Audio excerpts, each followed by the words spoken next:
In today's video, I will be sharing my debt update. Let's get right into it. Hey y'all, welcome or welcome back to the channel. If you are new here, my name is Nikki. If you are returning, welcome back. Now y'all know I love talking about money. Just as well as I love talking about earning money, I like to be transparent about what I owe.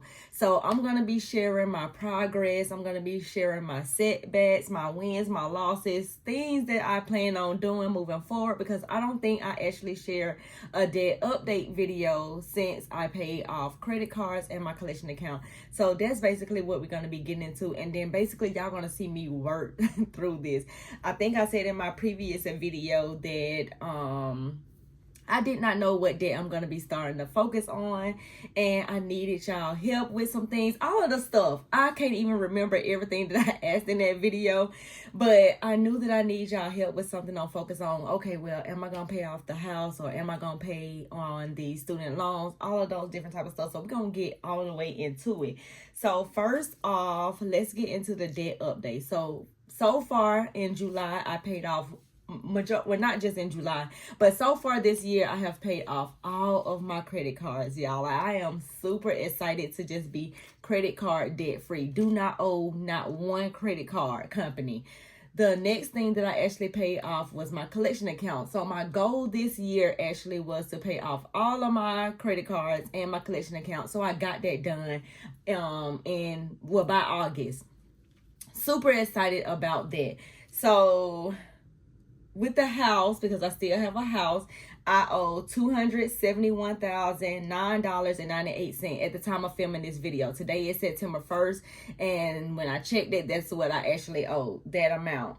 Student loans, $40,351.58. And if you do not know, student loans, the interest is back kicking in, and it's steadily going up. I don't know if it's going up every single day, every month. I don't know how they are doing it, but every time I seem like I check it, it goes up. So far with my debt, I owe $311,361.56, which is still a lot of money. But not only that, I don't have to focus on paying out credit card, because that's what I was doing before. I had to focus on this type of stuff and paying the credit cards. Now I can just focus on this stuff. So at the beginning of the year, when I first started to just get back in control of my finances and start back on this debt-free journey, I started off this year with $332,963.27 worth of debt, y'all. I know it's crazy. It is crazy. And so far this year, or at the time of filming this video, I have paid off over $21,601.71. And in my mind, I'm just like, OMG. I could have had $21,000 in my checking, in my savings account, but I'm not going to cry over spoiled milk, or whatever they say. I'm just going to continue on moving forward. And here's where I'm at. As you can see, I only just have the house and the student loan left. And because I'm seeing the student loans going up every single time that I look at that account, I think I'm going to go ahead and start focusing on my student loans. Now, in my previous video, I put up on the screen all of my student loans that I actually owe, and basically I'm gonna pop it up on the screen again to actually show you, and it's over $40,000. The smallest one is around $333, I think it is, and then the largest one is a little over $6,000. So if I can pay off $21,000, I know that I can, take care of this. Now, my goal is to actually have these student loans paid off by the end of next year. So it's going to give me time to get finished with this year and next year fully, to just get these student loans paid off, and then I can fully focus on my house. Now, here's where this where it's clashing it, because I do also want to put extra money towards the principal of my house to try to get my house paid off early. But I don't know if I need to just be focusing solely on these student loans, because the interest is kicking in and accruing and all that type of stuff. It don't seem like it's, when I make payments to my house, the balance is going down. So I'm seeing that going down. However, I'm not making payments on my student loans because I'm still in deferment. I'm still on the save plan. We still haven't figured out any information that regarding the save plan yet. My deferment, I think I don't have to start making payments to June of next year. But in my mind, I'm like, you know what? I don't got time to sit around and let these student loans just keep accruing interest. And if I'm not mistaken, and y'all correct me if I'm wrong in the comments, if you do start paying off your student loans and you get them paid off before I guess they make a decision with this loan forgiveness and all that type of stuff, I think they send you a check in the mail. They send you whatever you done paid back to you in the mail. So September 11th will be 10 years that I've been at the post office, and from what my understanding, I have coworkers that have applied for the student loan forgiveness, but you know, we have a new president, so I don't know if this is still effective. I'm gonna try for it as soon as September 11th gets here, so pray for me on that. But if not, I'm gonna just go ahead and continue or start focusing on getting these student loans paid off. And I'm going to be doing the debt snowball method, working with the smallest balance up to the highest balance, and then just doing it that way. Now, another thing that I've been thinking about or been considering is, should I like use different platforms to pay off different things? So for me, for instance, I get paid from Amazon. I get paid from just YouTube channels. Should I use all of the money from YouTube and just send that money to debt payments? And besides the taxes, of course, I got to take out 25% for taxes. But I don't have to use the other part of that money for anything else, to be quite honest. Should I send all of the money that I'm making from YouTube, once I set aside that 25%, to taking care of debt? Or should I use like my affiliate marketing income? Or should I just use all of it at this point? Because it's just like, okay, I gotta break. The matter of fact, let me break this down, because let's just see. We can break this down. It's $40,000, $40,351.58, and we are in the month of September. So we have September, October, November, December, 4 months, and then we'll have all of next year. So that's what, 12, 13, 14, 15, 16 months. So divide this by 16. It's $2,521.97 that I will have to send to debt in order for me to get it paid off. And if I'm looking at that realistically, every single month I do not make $2,000, or I do not have an extra $2,000 or $2,500 to send towards the debt. So I might have to look at this in a 2-year time frame, you guys. So let's look at it in a 2-year time frame. So that's 24, 25, 26, 27, 28, 28 months. And let's see what we could do there. So $40,351.58 divided by 28 months. That's $1,441.12. And that's a little bit more doable. I don't know. I don't like to break mine down month by month. I just like to focus on one of the items at a time. So if this month I'm just only focusing on the $333, that's just what I'm focusing on. Then we moving on to the next one, because I know that I can knock out that $333 in one paycheck. I can just get that gone, and then we can just go ahead and start moving to the next one. So that's what I think I'm gonna do. Sometimes this debt payoff journey can get a bit overwhelming, and especially when you start seeing numbers like this, $2,500 and $1,400. No, let's just work the debt snowball and just start focusing on the smallest debt to the largest debt, and whenever it gets paid off, it just get paid off.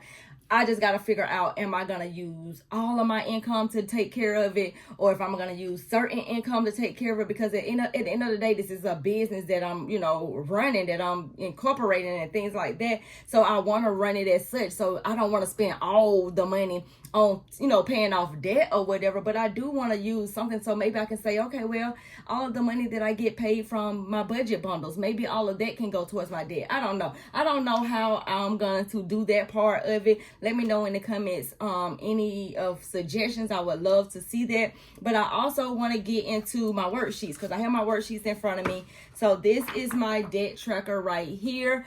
I'm going to just basically write down all of my student loans. I'm going to put the starting balance.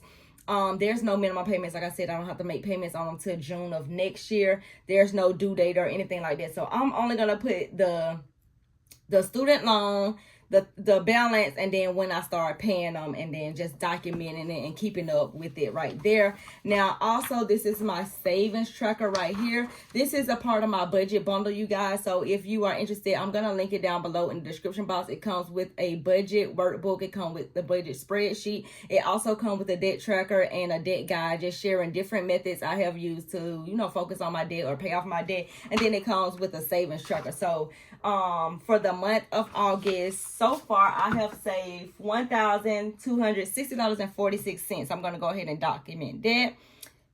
So August, I'm just going to put August.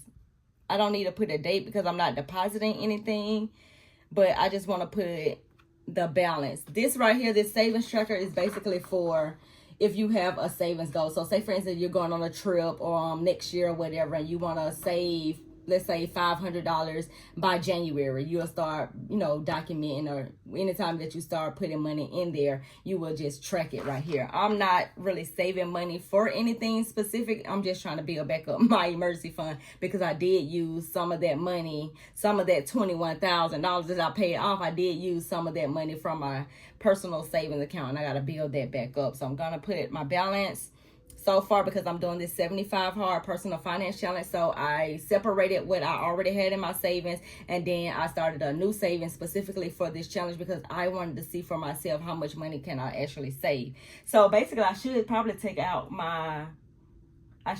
away my retirement and my investment, because that goes into a separate account. So we only going to be focusing on I'm going to put 75 hard. So savings for 75 hard personal finance.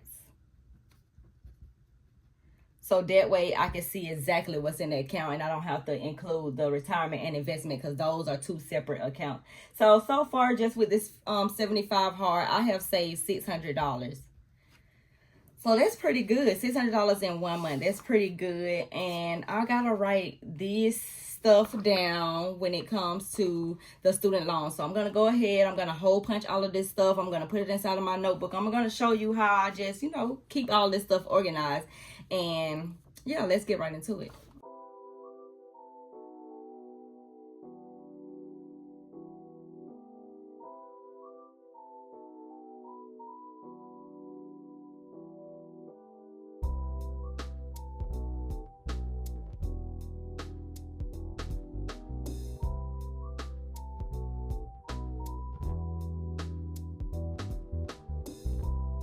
I have gotten finished writing out my student loans on in each one of the sections over here, so I can start focusing on the smallest one to the largest one. And y'all know I had to be extra and highlight mine.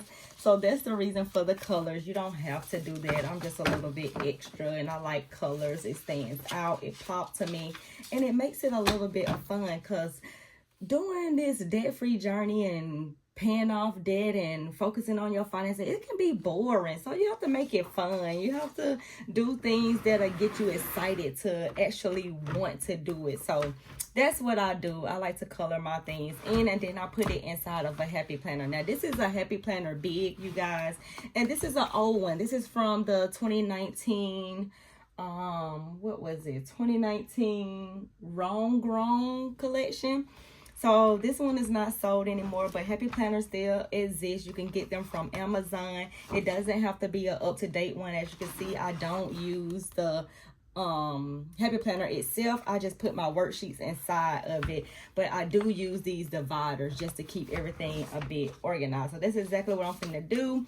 I'm about to put this inside of my notebook so that I can have everything in one place. I'm gonna put my savings thing in the back, because that is done at the end of the month. And what I love about having a happy planner is I can just put these sheets in and then take it out when I need it as well. So it's easy to put it in, and it's easy to take it out, and I can just do my videos, you know, because I had a notebook before, and it was so crazy to keep having to do like this look over, do like this, and look over and stuff like that when you're writing.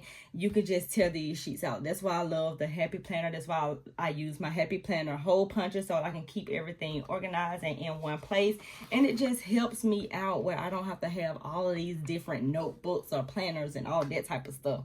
But that's pretty much it. Those are my student loans that I'm going to be focusing on moving forward, and basically sharing with you, you know, me paying this stuff off. Like, I did the credit cards and the collection account early. I definitely think that I can pay off these student loans early as well. Now, if you are looking at getting control of your finances, or you're ready to start your debt payoff journey, like I said before, I do have this budget bundle to help you get organized and just have everything just in one place. I can help you with that. It's going to be down below in the description box. And make sure you check out my 75 hard, because that has literally been helping me as well.